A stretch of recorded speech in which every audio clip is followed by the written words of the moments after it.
ഒത്തിരി നാളായിട്ട് എൻ്റെ ഗാലറിയിൽ കിടക്കുന്ന ഒരു വീഡിയോ ആണ് കേട്ടോ ഇത്. അപ്പോൾ എനിക്ക് ചെയ്യാനായിട്ട് ടൈം കിട്ടുന്നുണ്ടായിരുന്നില്ല. ബട്ടർ സ്കോച്ച് ഫ്ലേവറിൽ വരുന്ന ഒരു തീം കേക്ക്, അതും ഒരു വെറൈറ്റി തീം കേക്ക് തന്നെയാണ്. പ്രവീൺ സാറ് തന്നിട്ടുള്ളൊരു ഓർഡറാണ് കേട്ടോ.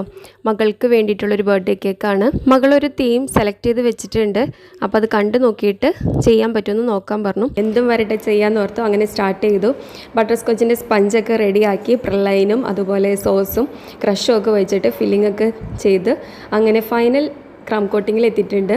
ഈ കാണുന്നത് കേട്ടോ അവർ കാണിച്ചെന്ന ഡിസൈൻ. അപ്പോൾ ഇതിൻ്റെ ഏകദേശം അടുത്തെത്തിയിട്ടുണ്ടെങ്കിൽ ഒന്ന് ലൈക്ക് ചെയ്യാം കേട്ടോ. പിൻട്രസ്റ്റിൽ നിന്ന് സെലക്ട് ചെയ്തിട്ടുള്ള തീമാണ്. ഞാൻ ആദ്യമായിട്ടാണ് ഈ തീം കാണുന്നത് തന്നെ. കാണുമ്പോൾ സിമ്പിളായിട്ട് തോന്നുമെങ്കിലും കുറച്ചധികം ടെൻഷൻ അടിപ്പിച്ചൊരു തീം കേക്കാണ് കേട്ടോ ഇത്. അങ്ങനെ വരച്ച് ഞാൻ അതിൻ്റെ ഇത് ഔട്ട്ലൈൻ വരയ്ക്കാനായിട്ട് തുടങ്ങി. ഈ തീമിൻ്റെ പേരറിയാവുന്നവരൊന്ന് കമൻറ്റ് ചെയ്യാം കേട്ടോ. ഒരു കണക്കിന് ഞാൻ വരച്ചൊപ്പിച്ചിട്ടുണ്ട്. അപ്പോൾ ഫൈനൽ ലുക്ക് നിങ്ങൾക്ക് ഇഷ്ടമായിട്ടുണ്ടെങ്കിൽ ഒന്ന് ലൈക്ക് ചെയ്തേക്കുക. ആദ്യമായിട്ട് കാണുന്നവരാണെങ്കിൽ പ്ലീസ് ഒന്ന് സബ്സ്ക്രൈബ് ചെയ്ത് സപ്പോർട്ട് ചെയ്യുക. Thank you for watching.